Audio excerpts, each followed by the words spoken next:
Hello, and welcome to day 20 of 100 Days of Soulforce. My name is Joseph Arnold.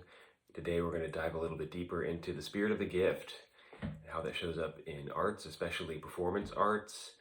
I'm going to be giving you 3 examples today of how the gift shows up in performance, practice, and teaching. And I just love this framework for understanding how to be an artist. It's just so satisfying at the level of the heart. It also works really, really well for releasing excess tension. And a big reason for that is because so much of the model that we typically have in the modern West around how to do things is like, it feels like I'm up in here and I'm doing something onto the world. So there's this sense of separation. I'm in here, the world is out there, and I'm acting upon the world. I'm making things happen. And that can be a very effortful state of being. You might recognize this from practicing. It's like, you gotta get it right. And you're like, your head is moving towards the instrument and you're kind of furrowing your brow a little bit and your muscles get tight. And this is the effect of believing that you're in here and the world is out there, and that the only way to make things happen is to force them to happen, to make them happen, even subtly. Gift presents a very different model. Gift says you make an offering and maybe you'll get a gift in return. And so it takes the tension out of like trying to get it right, because you make your offering, whatever it is, and you release it. And that's the first characteristic of gifts. Release, a release of control. And then perhaps you get that gift back from the music gods or the whatever it is that you do, the dance gods. So, yeah, before we go any further, again, my name is Joseph Arnold. I'm a violinist, Alexander technique teacher, and founder of the Soulforce Arts Academy. And yeah, so a little bit more about gift here. So it's based on a different sense of self. And the self of interbeing, that we participate with the world rather than act upon it as if from a separate place. This has such profound and wide-reaching impacts for all of life as we know it, and definitely for our life as an artist. So gifts have 3 characteristics we're going to be looking for in these next examples. One is sovereignty. It can't be forced. There can't be coercion involved. It's got to be the sense of freedom. Okay, so sovereignty, release. You got to give it up, whatever it is. There's a release of control in some way. To have like your fingers clutching the gift while you're trying to give it away, or like in a transaction saying, I'm not going to give this until you give me. That's not a gift. The gift is release. Okay, and then third is relationship. Gift actually increases connection between people. Transactions stop connection. When you go to the grocery store, the reason you don't know your cashier's name is because of the transaction. This for that. But if this were a gift relationship, you would probably know that person really, really well. There would be a sense of real bond between you. So here we go, looking at performance. When you're up on stage, let's say, what you do is a gift for the audience. And the more you can approach giving this gift, instead of like trying to get something in return necessarily. You might get things in return, but if you have underlying motives like trying to prove how awesome you are, or trying to avoid shame, or doing it just for the money, or yeah, just trying to get it right.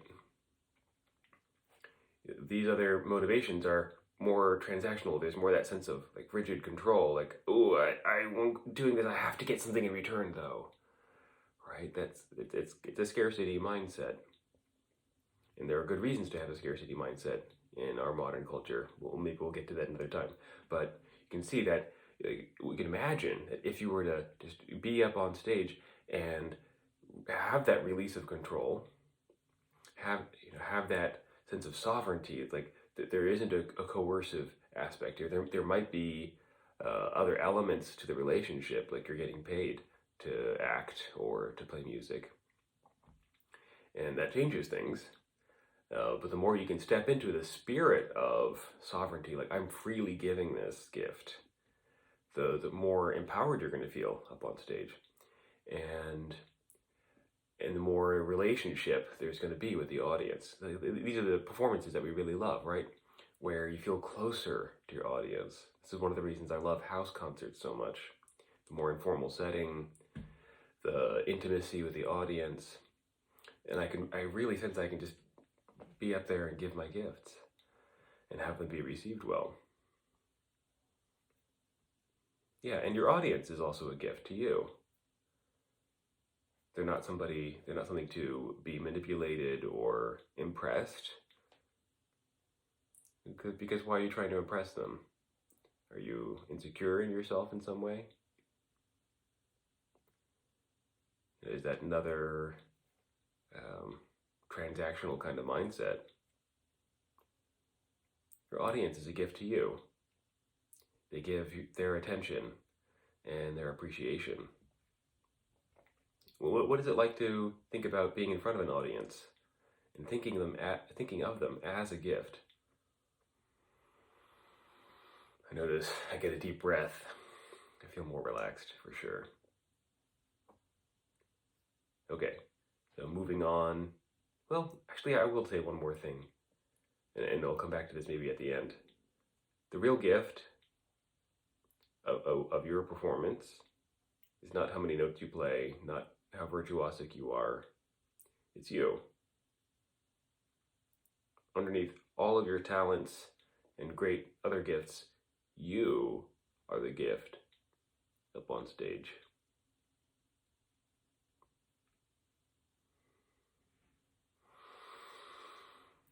Okay, moving into practicing. With the gift model, we have other ideas, related ideas like sacrifice, synchronicity, offerings.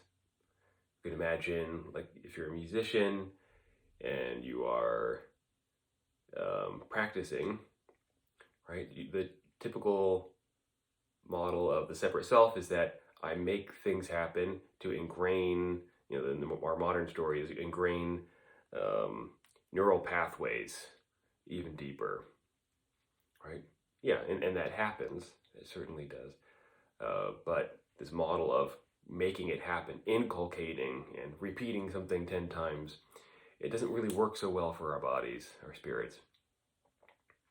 And one of the things that you're ingraining in that neural pathway is tension and separation.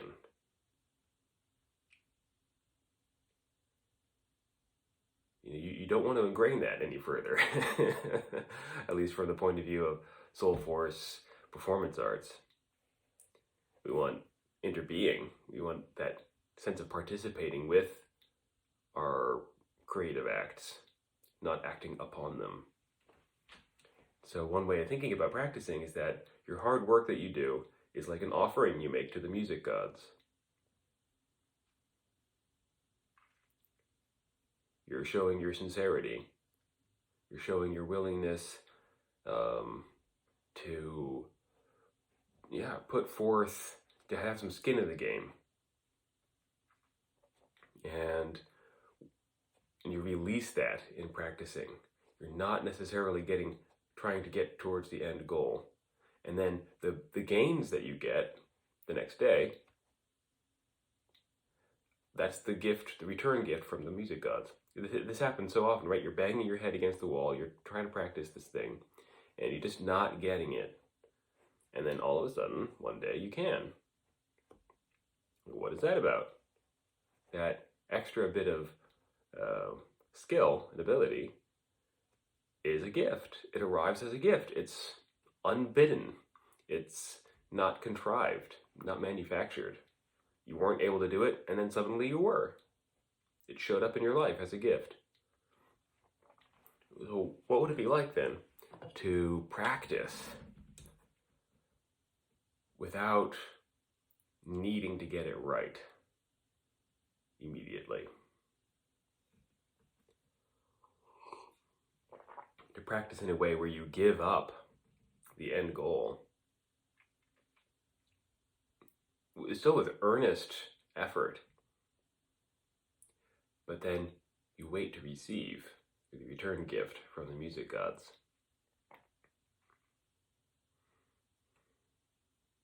Okay. Good. Yeah, and the same inner lesson applies here too.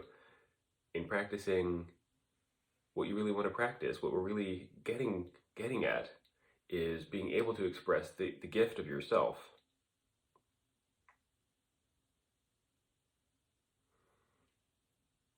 Gaining greater and greater facility at being able to express the gift of yourself. That's what practicing is about.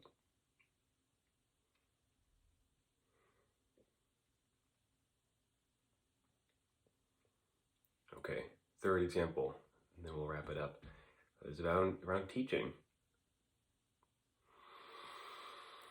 So again, when you're teaching, as a teacher, you are the gift to your student.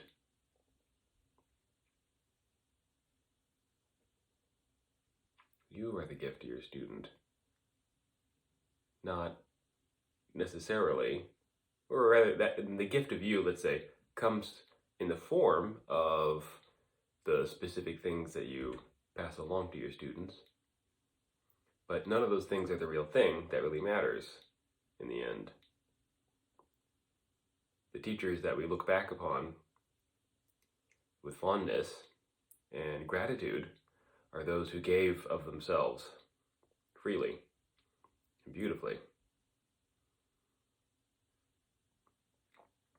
Your student is also a gift to you, not just financially, but they are a gift in themselves. And it's our job to help them cultivate and express the gifts they have inside. That's what teaching is about. This also touches on a sort of classic area of frustration for arts teachers. Oh, you didn't practice at all this week? that sense of frustration. When our students don't practice, what's going on there? Why is that frustrating? In part, it's because you're giving this gift of yourself each week. You know it's valuable. You're doing your best. And one part of how that gift could be well received by your students is for them to take that in and to practice regularly. And when they don't do that, it's almost as if they're taking the gift that you gave and just dumping it on the floor.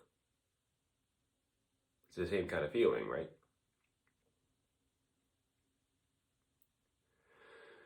And so the approach there might be to point out, to find creative ways of directing their attention to the gift that you're giving as a gift. You know, young students don't really know the difference necessarily, and yet we don't want to force them to try to be grateful. That's just another form of manipulation. We don't want to force them to practice when they don't want to. It's about instilling that internal motivation, right? and maybe I'll do a whole other video on that. We're already at 15 minutes here. So in the end, as a teacher, again, you are the gift. As a performer, you are the gift. You are the gift. As a practicer, you are the gift. Take that in. That's your homework for today. All right. See you tomorrow.